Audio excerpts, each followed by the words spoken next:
नमस्कार दोस्तों, हमारे चैनल में आपका स्वागत है। आज की इस विशेष वीडियो में हम जानेंगे मलमास या अधिक मास क्या होता है, यह क्यों आता है और इस दौरान कौन कौन से कार्य करने चाहिए तथा किन कार्यों से बचना चाहिए। वीडियो को अंत तक जरूर देखें क्योंकि इसमें आपको कई महत्वपूर्ण जानकारियां मिलने वाली हैं। भारतीय संस्कृति और पंचांग व्यवस्था में मलमास का विशेष महत्व है। मलमास को अधिक मास या पुरुषोत्तम मास भी कहा जाता है। यह हिंदू पंचांग का एक अतिरिक्त महीना होता है जो लगभग हर 32 महीने 16 दिन 8 घंटे के बाद आता है।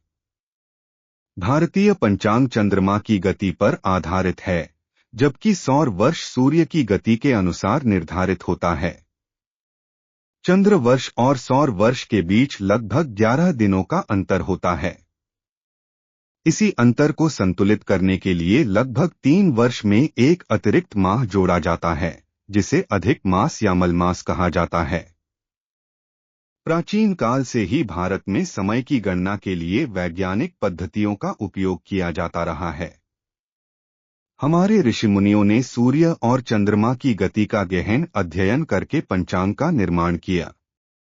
चंद्र वर्ष लगभग 354 दिनों का होता है, जबकि सौर वर्ष लगभग 365 दिनों का होता है। इस प्रकार दोनों में लगभग 11 दिनों का अंतर रह जाता है। यदि इस अंतर को दूर न किया जाए तो ऋतुओं और महीनों का संतुलन बिगड़ जाएगा। इसलिए समय समय पर एक अतिरिक्त माह जोड़कर इस अंतर को समाप्त किया जाता है। यही अतिरिक्त माह मलमास कहलाता है। मलमास के संबंध में अनेक धार्मिक मान्यताएं प्रचलित हैं। पुराणों के अनुसार यह मास पहले उपेक्षित माना जाता था। किसी भी देवता ने इसे अपना स्थान नहीं दिया था। तब यह मास भगवान विष्णु के पास गया और अपनी व्यथा सुनाई। भगवान विष्णु ने इसे अपना नाम देकर पुरुषोत्तम मास कहा तथा घोषणा की कि इस मास में किए गए पुण्य कार्यों का फल अन्य महीनों की अपेक्षा अधिक प्राप्त होगा। तभी से मलमास को अत्यंत पवित्र और पुण्यदायी माना जाने लगा। हिंदू धर्म में मलमास को भक्ति, साधना और आत्मचिंतन का समय माना जाता है। इस दौरान लोग भगवान विष्णु, श्री कृष्ण तथा अन्य देवी देवताओं की विशेष पूजा अर्चना करते हैं। धार्मिक ग्रंथों का पाठ, जप, तप, दान और व्रत का विशेष महत्व होता है। अनेक श्रद्धालु इस महीने में गीता, रामायण, भागवत कथा और विष्णु सहस्रनाम का पाठ करते हैं। ऐसा माना जाता है कि इस मास में किए गए धार्मिक कार्यों का फल कई गुना अधिक मिलता है। मलमास में विवाह, गृह प्रवेश, मुंडन, नामकरण, नए व्यवसाय की शुरुआत और अन्य मांगलिक कार्य सामान्यतः नहीं किए जाते हैं। इसका कारण यह है कि यह मास आध्यात्मिक उन्नति और ईश्वर भक्ति के लिए समर्पित माना जाता है। हालांकि पूजा पाठ, दान पुण्य और तीर्थयात्रा जैसे कार्यों पर कोई प्रतिबंध नहीं होता।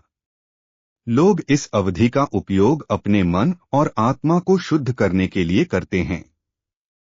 दान का मलमास में विशेष महत्व है। इस महीने में गरीबों और जरूरतमंदों को भोजन, वस्त्र, धन तथा अन्य आवश्यक वस्तुओं का दान करने की परंपरा है। शास्त्रों के अनुसार दान करने से व्यक्ति के पापों का नाश होता है और उसे पुण्य की प्राप्ति होती है। साथ ही समाज में प्रेम, करुणा और सहयोग की भावना भी बढ़ती है। मलमास केवल धार्मिक दृष्टि से ही महत्वपूर्ण नहीं है, बल्कि इसका वैज्ञानिक आधार भी है।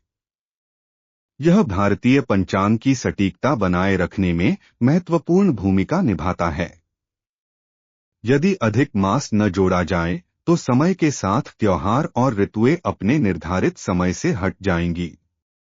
उदाहरण के लिए होली, दीपावली, रक्षाबंधन और अन्य त्योहार अलग अलग मौसमों में पड़ने लगेंगे। अधिक मास इस समस्या को दूर करता है और पंचांग को प्रकृति के अनुरूप बनाए रखता है। आज के आधुनिक युग में भी मलमास का महत्व बना हुआ है। लोग इस दौरान आध्यात्मिक गतिविधियों में भाग लेते हैं और अपने जीवन को बेहतर बनाने का प्रयास करते हैं। यह महीना हमें संयम, धैर्य, सेवा और आत्मनिरीक्षण का संदेश देता है। मलमास हमें यह भी सिखाता है कि जीवन में केवल भौतिक सुख सुविधाएं ही महत्वपूर्ण नहीं हैं, बल्कि आध्यात्मिक विकास भी आवश्यक है। इस महीने में की गई प्रार्थना, ध्यान और सत्कर्म व्यक्ति के मानसिक और आध्यात्मिक विकास में सहायता करते हैं। यही कारण है कि इसे अत्यंत शुभ और पवित्र माना जाता है। अंत में कहा जा सकता है कि मलमास भारतीय संस्कृति, धर्म और विज्ञान का अद्भुत संगम है। यह न केवल पंचांग की गणना को संतुलित करता है, बल्कि लोगों को धर्म, भक्ति और सदाचार के मार्ग पर चलने की प्रेरणा भी देता है।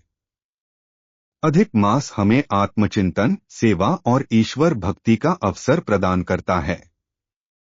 इसलिए प्रत्येक व्यक्ति को इस पवित्र महीने का सदुपयोग करते हुए अच्छे कार्यों में समय लगाना चाहिए और अपने जीवन को सार्थक बनाने का प्रयास करना चाहिए। यही मलमास का वास्तविक महत्व और संदेश है। भगवान विष्णु की कृपा आप सभी पर बनी रहे। पुरुषोत्तम मास का यह पावन समय आपके जीवन में सुख, शांति और समृद्धि लेकर आए। वीडियो पसंद आए तो लाइक, शेयर और चैनल को सब्सक्राइब करना न भूलें। जय श्री विष्णु।